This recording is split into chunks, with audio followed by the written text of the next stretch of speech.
You like doing your nails, কিন্তু আপোনাৰ nails দীঘল হোৱাৰ আগতে ভাঙি যায়। আপোনাৰ nails যদি dry, brittle আৰু full growth হোৱাৰ আগতে যদি ভাঙি যায়, তেতিয়াহ'লে look for deficiencies like iron, thyroid disorders, vitamin deficiency, আৰু আপুনি যদি nail art কৰোৱা বা আপুনি nail polishৰ শৌখিন হয়, তেতিয়াহ'লে আপুনি ভিডিঅ'টো আগলৈ চাব লাগে।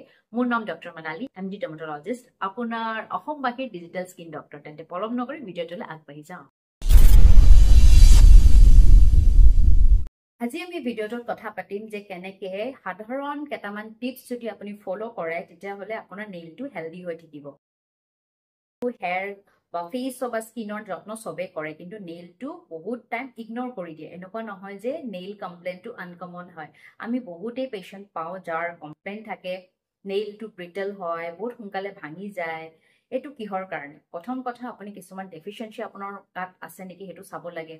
Like iron deficiency, thyroid disorder বা কিছুমান চিষ্টেমিক বা অৰ্গেন প্ৰব্লেম থাকিলেও আপোনাৰ হ'ব পাৰে তেনেকুৱা ক্ষেত্ৰত। সেইকাৰণে আপুনি ডক্টৰৰ লগত কনচাল্ট কৰাটো নেচেচেৰী হয়।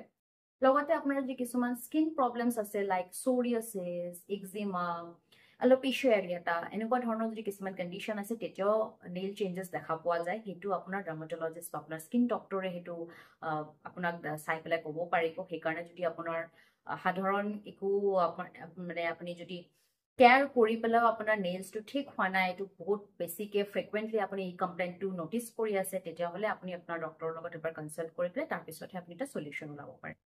বাট ইন জেনেৰেল মই ক'ব বিচাৰোঁ, যদি আপোনাৰ গাত একো প্ৰব্লেম নাই, একো ডেফিচিয়েঞ্চিও নাই, ষ্টিল আপোনাৰ নেইলছ এনেকৈ ভাঙি ভাঙি গৈ থাকে, হ'ব পাৰে এইটো আপোনাৰ বেড নেইল হেবিটছৰ কাৰণে। বেড নেইল হেবিটছ বুলি ক'ব গ'লে, যদি specially for females, nail art কৰা যদি আপুনি বহুত শৌখিন হয়, once in a while it's fine. অকেশ্যনৰ আগত আপুনি কৰাইছে, ঠিক আছে, কৰিব পাৰে, চবৰে মন যায়, এইটো আপোনাৰ একো অদ্ভুত কথা নহয়, আপুনি কৰাব পাৰে। কিন্তু কিছুমান মানুহ থাকে বহুত বেছি শখ ৰাখে যে এভৰি টাইম নেইল আৰ্টটো গুচোৱাৰ পিছতে লগে লগে আকৌ এটা নতুন নেইল আৰ্ট কৰাই আহে। তেনেকুৱা ক্ষেত্ৰত নেইলছটো লাহে লাহে ব্ৰিটেল হৈ যায়, ড্ৰাই হৈ যাব আৰু বহুত সোনকালে ভাঙি যাব। নেইল আৰ্ট কৰোৱা টাইমত আমাৰ নেইল প্লেটটো বহুত বেছিকে ফাইল কৰি দিয়ে আৰু বহুত বেছি পাতল হৈ যায়। এনেকুৱা এটা টাইম আহিব যে আপোনাৰ এইটো ইৰিভাৰ্চিবল ডেমেজ হৈ যাব। সেইকাৰণে যদি আপোনাৰ এইটো হেবিট আছে তেতিয়াহ'লে please don't do this. Take a break. আপুনি মাজতে অলপমান rest period, nail polish use কৰা টাইমতো আপুনি কিছুমান বস্তু প্ৰিকশ্যন ল'ব লাগে। আপুনি নেইল পলিছটো এনেকুৱা ইউজ কৰিব য'ত ফৰ্মেলডিহাইড নাথাকে।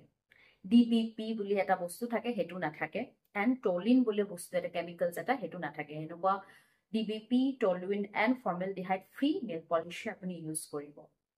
নেইল ৰিমুভাৰ, যদি আপুনি নেইল ৰিমুভাৰ ৱাইপছ বা পেডছ ইউজ কৰিছে বা নেইল ৰিমুভাৰ লিকুইড, তাত চাব যে এইটো এচিটন ফ্ৰী হয় নে নহয়। আৰু আপোনাৰ হাতখন আপুনি বহুত দেৰিলৈকে ৱেট নাৰাখিব। যদি আপুনি ভিজা হাত বহুত দেৰিলৈকে ৰাখে তেতিয়াহ'লে নেইল বেডটো, আমাৰ নেইলটো উইক হৈ যায়। সেইকাৰণে আপুনি হাত ধোৱাৰ লগে লগে ড্ৰাই কৰি পেলাই এটা মইশ্চাৰাইজাৰ লগাব। হেণ্ড ক্ৰীম সদায় ইউজ কৰিব। আৰু টু গিভ চাম এডেড বেনিফিট, আপুনি কিউটিকেল অইল পায়, সেইটো আপুনি কিউটিকেলছত লগাব পাৰে।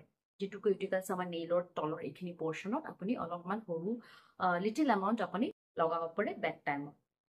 যদি আপুনি পেডিকিউৰ মেনিকিউৰ ফ্ৰিকুৱেণ্টলি কৰায় তেতিয়াহ'লে আপুনি মন কৰিব, never do cuticle cutting when doing pedicure বা মেনিকিউৰ। সেনেকুৱা ক্ষেত্ৰত কিউটিকেলটো যেতিয়া কাটি দিয়ে সেইটো এটা গেটৱে হৈ যায় ইনফেকশ্যনৰ। নেইলৰ ভিতৰেদি ইনফেকশ্যন হৈ যাব পাৰে, ইনফেকশ্যন বাহিৰৰ পৰা ইনফেক্টিভ বেক্টেৰিয়েল সোমাব পাৰে। কিউটিকেলটো এটা বেৰিয়াৰ হয় আমাৰ নেইলটো প্ৰটেক্ট কৰিবৰ কাৰণে।